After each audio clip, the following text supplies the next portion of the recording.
In this video, I am going to explain anatomy of scaling.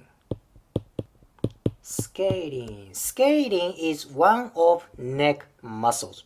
It's on the lateral part of the neck. Actually, there are three fibers in scaling. This is anterior scaling or anterior fiber. This is middle scaling or middle fiber. And this is posterior fiber, posterior scaling. Now, let's check origin and insertion. Origin of scaling is cervical spine. Depends on which fiber. The exact place of origin is slightly different, but in this video, I want to be very simple. So let's say origin of scaling is cervical spine. That's it. Simple enough, right? Now, let's check insertion. Insertion is rib. Anterior scaling and middle scaling attach on first rib. Okay, simple enough. And posterior scaling attaches on second rib. So basically, origin is cervical spine. Insertion is first rib and second rib. Simple enough, right? Now let's check function of scaling. As I said, scaling attaches on cervical spine and rib cage. What kind of movement can scaling do? Okay, if scaling contracts this way, that can bring neck side bend. Side bend this way because it's on the lateral part of the neck. Okay, now what happens when scaling contracts this way? Which bone is going to move? The rib cage moves, right? Now what happens if rib cage is brought this way? What kind of movement is that? That's inhalation. And scaling is accessory muscle for breathing. Scaling is not associated for breathing all the time. The main muscle for breathing is, of course, diaphragm.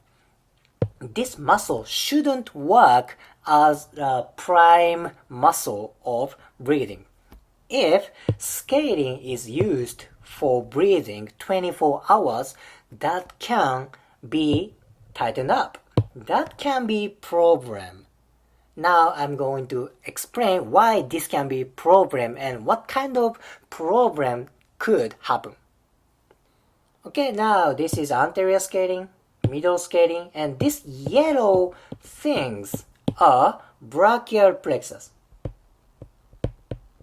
Brachial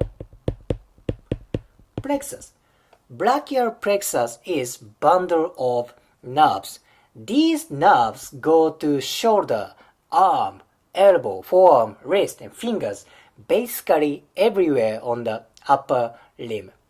Brachial plexus passes between anterior scaling and middle scaling. You see this? Now let's say you use scaling for breathing 24 hours, 7 days, all the time. That can tighten up scaling, right? Now what happens if these two fibers get tight? You see this space is very tiny, right? I change color. This space. Now what happens if this space gets even narrower? That can pinch the brachial plexus, right? That can happen. Now that can induce pain. This place can be cause for thoracic outlet syndrome.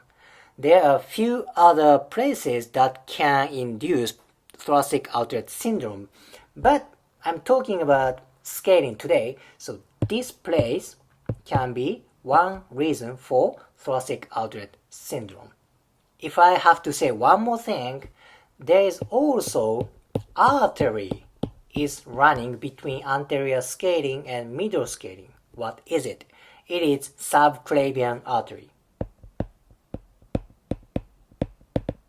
subclavian artery. This artery is also important. From subclavian artery, there are many branches, like going to the brain, going to internal chest, going to shoulder, and anywhere on the upper limb. Same as brachial plexus, the subclavian artery passes between anterior scalene and middle scalene. That's why this space is very important for brachial plexus and subclavian artery. Again, what happens if anterior scalene and middle scalene get tight? That can compress brachial plexus and subclavian artery. Oh my gosh, this place is freaking important. In this video, I explained basic anatomy of scalene, its origin, insertion, and function. At second part, I explained why scalene is so important for nervous tissues and artery.